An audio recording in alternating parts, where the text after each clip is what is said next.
रुद्रपुर उत्तर भारत के मैदानी इलाकों में बसा एक ऐसा गांव जहां की हवाओं में सोंधी मिट्टी की महक के साथ साथ पीढ़ियों पुराने राज भी दफन हैं। ये गांव केवल एक भौगोलिक स्थान नहीं बल्कि एक जीवित सांस लेता हुआ पात्र भी है। इसके एक छोर पर लहलहाते हुए हरे पीले सरसों और गेहूं के खेत हैं तो दूसरे छोर पर बरगदों और पीपल के घने पेड़ों से घिरा काला तालाब जिसके पानी को छूने से भी गांव के लोग कतराते हैं। गांव के बीचों बीच स्थित पुरानी चौपाल और शिव मंदिर पूरे गांव की सामाजिक गतिविधियों का केंद्र भी है। रुद्रपुर में मौसम सिर्फ बदलते नहीं है बल्कि वे इंसानी जज्बातों को बयां भी करते हैं। जेठ की चिलचिलाती धूप यहाँ के लोगों के कड़े संघर्ष और सूखे सपनों को दिखाती है तो सावन की मूसलाधार बारिश अधूरे प्रेम की तड़प और आंसुओं को अपने भीतर भी समेट लेती है। यहाँ की कच्ची सड़कें, कुएं की जगत पर औरतों की गपशप और शाम को खेतों से लौटते बैलों के गले में बंधी घंटियों की आवाजें एक शांत जीवन का आभास देती हैं। लेकिन इस शांति के पीछे जमींदारी का पुराना घमंड, जातिगत दीवारें, सामाजिक बंदिशें और कुछ ऐसे भयानक सच भी छिपे हुए हैं जिन्हें पूरा गांव जानकर भी अनजान बना रहता है। जेठ की दोपहरें ढल रही थी मगर रुद्रपुर की हवाओं में अब भी आग बरस रही थी। खेतों के ऊपर उड़ती धूल के बवंडर ऐसे लगते थे मानो अतीत की कोई अधूरी रूहें अपनी दास्तान सुनाने के लिए तड़प रही हों। उसी तड़कती धूप में माधव अपने माथे का पसीना पोंछते हुए कुएं की जगत पर बैठा हुआ था। दूर खेतों की पगडंडी से राधा अपनी सहेलियों के साथ पीतल का घड़ा लिए चली आ रही थी। उसकी लाल चुनरी हवा में लहरा रही थी। माधव ने जैसे ही राधा को देखा उसके थके हुए चेहरे पर एक अजीब सा सुकून बिखर गया। दोनों की नजरें एक दूसरे से मिली लेकिन कोई शब्द नहीं फूटा मगर शांत हवाओं में धड़कनों की रफ्तार साफ सुनी जा सकती थी। तभी गांव के पुराने पीपल के पेड़ के नीचे से एक चीख गूंज उठी। वो कोई और नहीं बल्कि रघुनाथ था। उसके कपड़े फटे हुए थे और आंखें खौफ से फटी जा रही थीं। वो भागता हुआ कुएं की तरफ आया और माधव के पैरों में गिरकर उसके पैर पकड़ लिए। रघुनाथ हांफते हुए, डर से कांपते हुए और अपनी जान बचाने की आखिरी उम्मीद के साथ माधव से बोला, माधव, वो फिर वापस आ गया। मैंने उसे अपनी आंखों से देखा है। काले तालाब का पानी अब लाल हो रहा है और वो सबको निगल जाएगा। ठाकुर का पाप बाहर आ रहा है माधव। माधव ने रघुनाथ के कांपते कंधों को अपने हाथों से थामा। उसके समझ में तो कुछ नहीं आ रहा था। तभी दूर से घोड़ों के टापों की आवाज आई। ठाकुर विक्रम सिंह के लठैत वहां आ पहुंचे थे।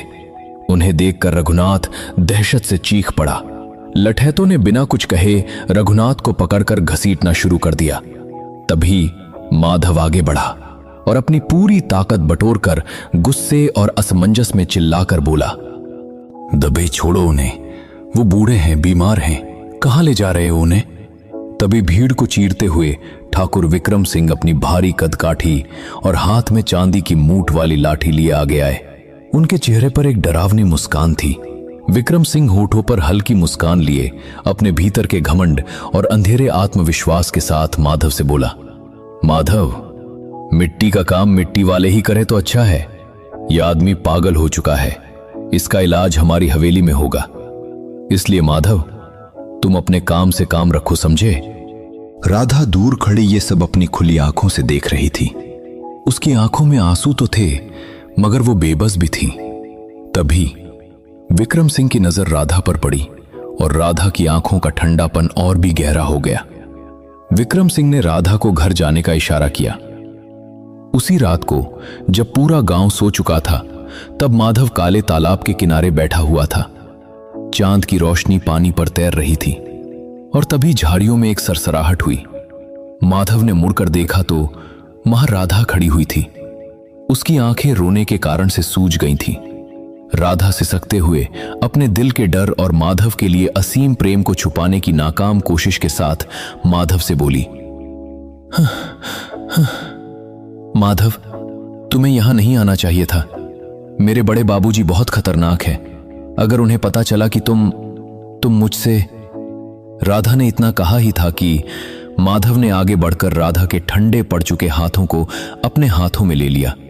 और प्यार से अपनी आंखों में पूरी दुनिया का सच समेटकर बेहद भावुक होकर राधा से बोला, राधा, जब से तुम्हें इस दिल में बसाया है तब से मैंने डरना छोड़ ही दिया है। लेकिन राधा, मुझे बताओ, रघुनाथ काका किस पाप की बात कर रहे थे? इस गांव के सन्नाटे में ऐसा क्या है जो मुझे हर पल डराता रहता है? माधव की बात सुनने के बाद राधा कुछ कहने ही वाली थी कि तभी दूर हवेली की तरफ से एक भयानक चीख सुनाई दी। राधा और माधव ये समझ चुके थे वहां आवाज किसी और की नहीं बल्कि रघुनाथ की ही थी, जो अचानक बंद भी हो गई। राधा ने डरकर माधव का हाथ छोड़ दिया। राधा थर थर कांपते हुए, खौफ से घबराकर फुसफुसाते हुए माधव से बोली, वह सच जानने वालों को जिंदा नहीं छोड़ते हैं माधव, चले जाओ यहां से। हमारे बीच ये जो प्रेम है ना, ये हमारी चिता की आग बन जाएगा।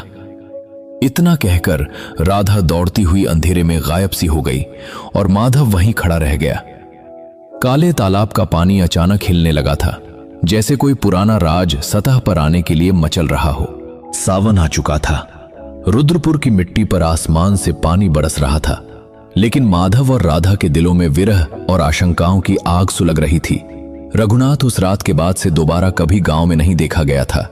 सबको बताया गया कि वह शहर के किसी अस्पताल में दम तोड़ चुका है, मगर माधव का दिल यह मानने को बिल्कुल तैयार नहीं था। एक दोपहर जब पूरे गांव में मूसलाधार बारिश हो रही थी, तब माधव अपनी गाय को ढूंढते हुए पुरानी जर्जर शिवकुटी के पास पहुंचा। वहां पहले से ही राधा मौजूद थी, जो बारिश से बचने के लिए वहां छुपी हुई थी। कड़कती बिजली की रोशनी में दोनों एक दूसरे के सामने थे।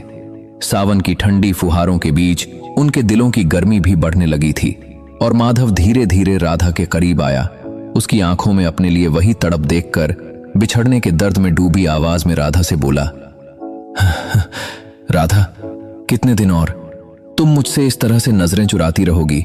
मगर तुम्हारी ये आंखें सब कुछ बयां कर देती हैं। क्यों तुमने खुद को इस पिंजरे में कैद करके रखा है? माधव के अल्फाज सुनते ही राधा ने अपनी आंखें नीचे झुका ली। उसके आंसू बारिश के पानी में मिलने लगे थे। राधा रोते हुए अपनी मर्यादा और प्रेम के बीच पिसती हुई कांपती आवाज में माधव से बोली, माधव, तुम नहीं जानते कि मैं किस आग के दरिया में जी रही हूं। बड़े बाबूजी ने मां की कसम देकर मेरे हाथ बांध दिए हैं। हमारा मिलना अब मुमकिन नहीं है, इस जन्म में तो कभी नहीं। माधव ने उसे अपनी बाहों में भींच लिया। वो पल इतना मुकम्मल था कि सावन की पूरी बारिश भी उस प्रेम की गवाह बन गई। लेकिन सुख के ये पल रेत की तरह फिसलने ही वाले थे। कुटी के बाहर अचानक पैरों की आहट हुई। गोपाल, माधव का मित्र, हांफता हुआ अचानक अंदर आया। उसका चेहरा पीला पड़ चुका था। गोपाल घबराकर हांफते हुए और बेहद दुखद खबर लाते हुए रुक रुक कर बोला, माधव, अनर्थ हो गया। तेरे बाबूजी खेत में हल चलाते चलाते अचानक गिर पड़े। उनके मुंह से झाग निकल रहा था। जल्दी चल मेरे भाई। गोपाल की बात सुनते ही माधव के पैरों तले से जमीन खिसक गई। वो राधा को वहीं छोड़कर पागलों की तरह घर की तरफ भागा। जब वो घर पहुंचा तो उसके बूढ़े पिता रामशरण की देह आंगन में बेजान पड़ी हुई थी। उसकी मां देवती छाती पीट पीट कर रो रही थी। देवती फूट फूट कर रोते हुए अपने सुहाग के उजड़ने के गम में बिलक कर माधव से बोली, नहीं माधव रे, लुट गए हम। तेरे बाबूजी को किसी की हाय लग गई। वो कह रहे थे कि उन्होंने हवेली का कोई कागज देख लिया है और फिर वो चले गए। माधव ने पिता के शव को देखा।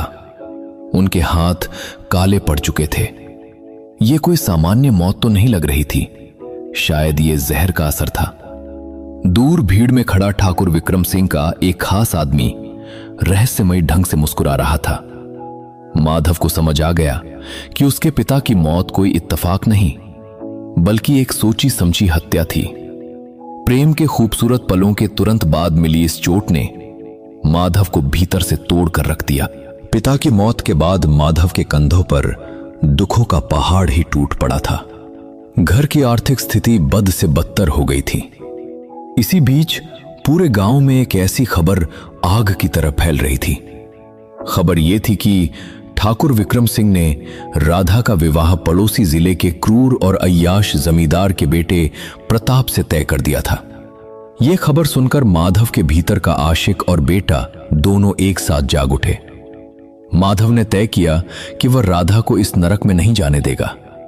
उसने गोपाल की मदद से राधा तक संदेश पहुंचाया और रात के तीसरे पहर उसे गांव के पुराने मंदिर के पीछे मिलने को कहा, ताकि वे दोनों हमेशा के लिए इस गांव से दूर भाग सकें।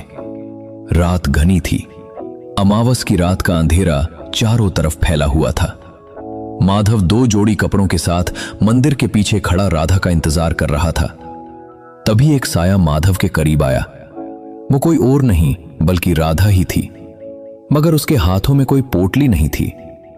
उसके चेहरे पर सिंदूर की एक फीकी लकीर पहले से खिंची हुई थी, जो ठाकुर ने जबरन रस्म के नाम पर राधा के चेहरे पर लगवाई थी।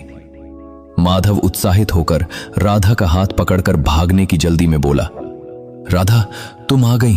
चलो, गोपाल ने सीमा पर गाड़ी खड़ी की है हमारे लिए। हम यहां से बहुत दूर चले जाएंगे, जहां कोई ठाकुर, कोई सामाजिक बंदिश हमें अलग नहीं कर पाएगी। मगर राधा ने अपना हाथ धीरे से छुड़ा लिया। उसकी आंखें अब पत्थर के जैसी हो चुकी थीं।